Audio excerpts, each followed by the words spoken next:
What's going on, everyone? We are going to cover the Nasdaq 100. We still remain in a little bit of sticky price action here, and to be honest, it hasn't really been that smooth to trade. So if you are a new trader and you are finding that some days you are, knocking everything out of the park, and other days you just can't seem to get your feet under you, do not feel bad.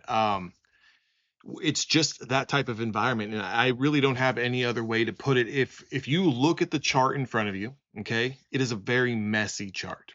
Okay, normally you would like to see these moving averages stacked.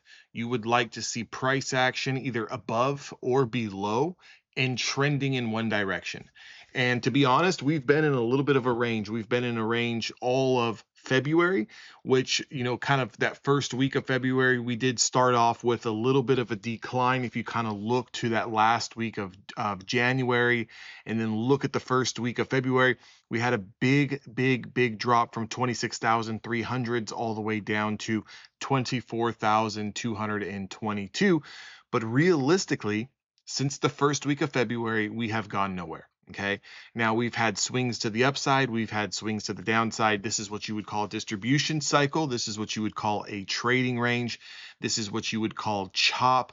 This market is very news driven right now. So anything that comes across the headlines is definitely going to sway the momentum and the volatility, whether that be to the upside or the downside. So in these type of environments, you definitely want to size down. You definitely want to look for shorter scalps. And until we can reclaim the daily 50-day moving average, which is sitting above 25,278, yes, you're going to have those days where the market does pop. Like today, we had a little bit of I wouldn't say a big pop, but we had a little bit of momentum to the upside. Typically, you're looking to sell into that momentum. Now, again, not every day is going to be selling the rip, but until we can get above, until things start to calm down, it still remains a sell the rip environment. So again, on these green days, you want to take a little bit more risk off the table, especially for any overnight swings for you equity players out there. We're not looking to swing anything overnight, especially through the weekend. You can wake up, this market's down 500 points, up 500 points, and you can be in the wrong direction. So if we kind of look at where we stand today, we got rejected today at the 20-day moving average. Not a good sign, right? What I would have liked to see, even though we are below supplies, for this price action to have closed over 24,900. We need to get back over 25,000 at a bare minimum to get this momentum continued. Every time we have had one green day or two green days, if you look at that macro supply, normally it's followed by a 2 to 3 day sell-off process. So if we look at what happened last week on March the 11th, we ran right into this 65 EMA. We also ran right into our linear regression, and we started a 3-day sell-off, which, on the 12th, very nasty sell-off, right? And then we kind of gap down and we continue to test this rising 200 simple moving average. Now, if you think that being below the 50-day moving average is bad, if we start to close and the market holds below the 200-day moving average, it's really going to put this market in a much longer period of drawdown. Okay. So if you're a bull or you're an investor, what you would like to see is this market slowly start to recover and regain that 50-day moving average. So what we are looking for tomorrow is, I'm still not a fan of the longs. If we open up above today's closing price, if we open up above today's high, what I am looking for is that initial rejection, maybe within the first 30 minutes to an hour, to look to get short off of that. The only way that I'm going to flip my bias to the long side is if after 10 a.m. Eastern time, we are able to pull back, hold, and then take out those highs. Then I would look for that continuation to the long side. Again, to the downside, if we take out today's lows, especially if we get below this 200 simple moving average, so below 24,450s, I'm looking immediately down here towards 24,267.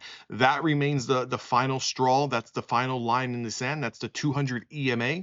If we close below that, this market's going to be in probably another quarter of just 3, 4, 5 days down, one big day up, 2 days down, one big day up, 3 days down, one big day up, and we're going to constantly kind of bleed out. The only interesting thing here, the only interesting thing that I'm kind of noticing is that while you have some stocks that are beaten up, right? Like if you take a look at some of the software names, like let's say, for example, you take a look at something like Salesforce. And we go to a weekly chart here, okay, on Salesforce. Salesforce is coming off of a high last year in 2025, prices of $340.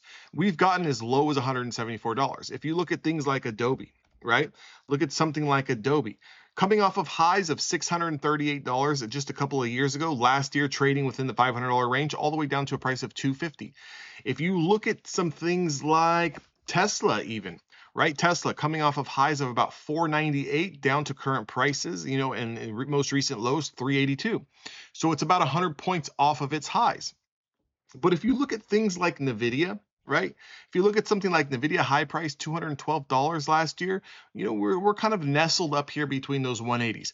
So it's not like everything is getting absolutely hammered. But there's some individual names that have been in their own bear markets. There's some individual names that are getting slammed a lot harder.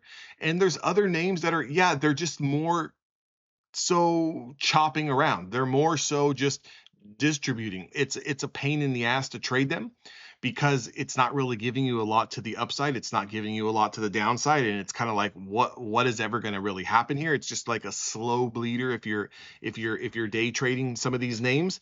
And when you look at the indexes overall, the S&P 500 and the triple Qs, which is a Nasdaq, we're only down 4 or 5%. Okay. So when you see individual names, and you look at some of those individual names, you would think that this whole market is in correction territory. You would think that this whole market is in a bear market.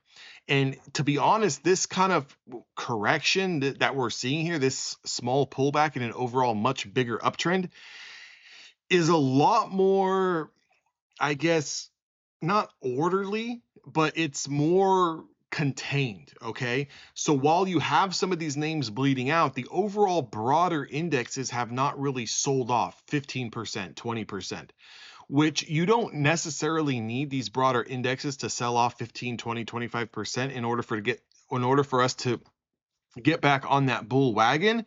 You just need to see some of those names that did get slammed start to recover. Okay.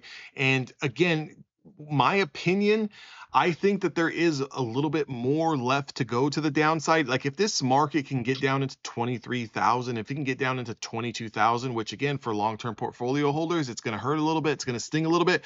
I think that would be a much needed pullback for us to kind of rally and start to turn around. If we start to turn around from here, there's nothing wrong with that, but we do need to keep our eyes on the rising 50-day moving average. Okay, we can see that kind of curling around here at 23,750 and then also down here at 23,262. So that's your 50 EMA, 50 SMA. We need to see these hold, okay? We need to see these hold on the weekly time frame. And that's what we're looking at here, the weekly time frame. If you look at the daily chart, what level needs to hold on the immediate side is 24,260. That's your 200-day moving average. If we get below that 24,000, then you will see those prices of 23,000, 22,000 to come. In my honest opinion, again, I'm not a financial advisor, but just following technical analysis, this market has been coiling up for a very, very, very long time. And in reality, if you were kind of just to zoom out here, if I just zoom out all the way, right? Okay.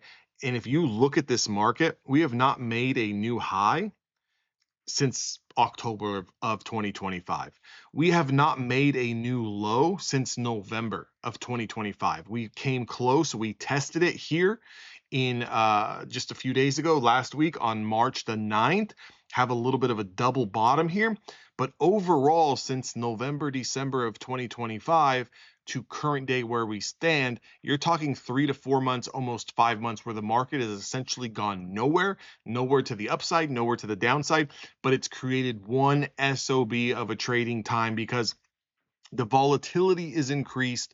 You can't get a good read. The days where it looks like the market's going to continue to roll over, it bounces. When the market looks like, hey, maybe we're going to start recovering here and we're going to continue to go to the upside, you have 2 to 3 days of nasty price action. So be very, very patient, be very, very mindful of what's going on. Again, we still have a lot of tensions going on with Iran. There's oil, tensions. Oil has been, absolutely just on a nightmare here. If you look at CL, which is the oil futures here, touched highs of $119. Now currently sitting at $94. So we have pulled back off those highs. We need to see oil pull back more into the 80s, if not 70s. And that's, that would be much needed, I guess, for the overall indexes. Again, you never want to see oil over $100 a barrel. Again, it's just not what you want to see. So just going, if we take a quick look at the ES kind of rolled over here and has tested its 200-day moving average as well, followed with that little bit of a one-day bounce. So again, the last thing you want to see here on the S&P 500, you have 2 or 3 days worth of a dead cat bounce. Again, because remember, we would need to get over 6,900.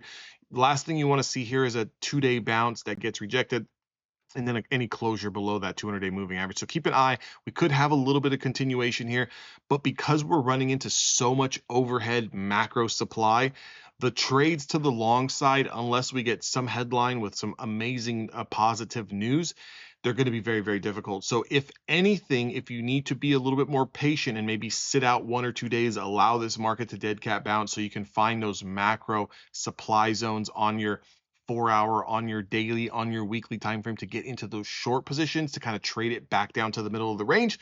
Because right now what it's looking like is you want to be buying calls, you want to be buying long-sided options contracts, you want to be buying to the long side in futures when we're at the bottom of the range, and you want to be selling more at the top of the range and vice versa.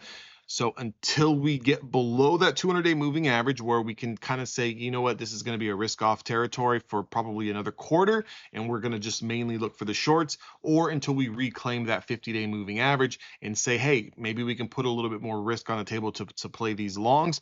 You have to be very, very careful right now where we're at in the middle. Hopefully this video helps you guys. Make sure to like, comment, and subscribe. Also, if you guys need Apex evaluations, 85% off using code DAnthony. Those links are down in the description box below. I will see everyone on the next video.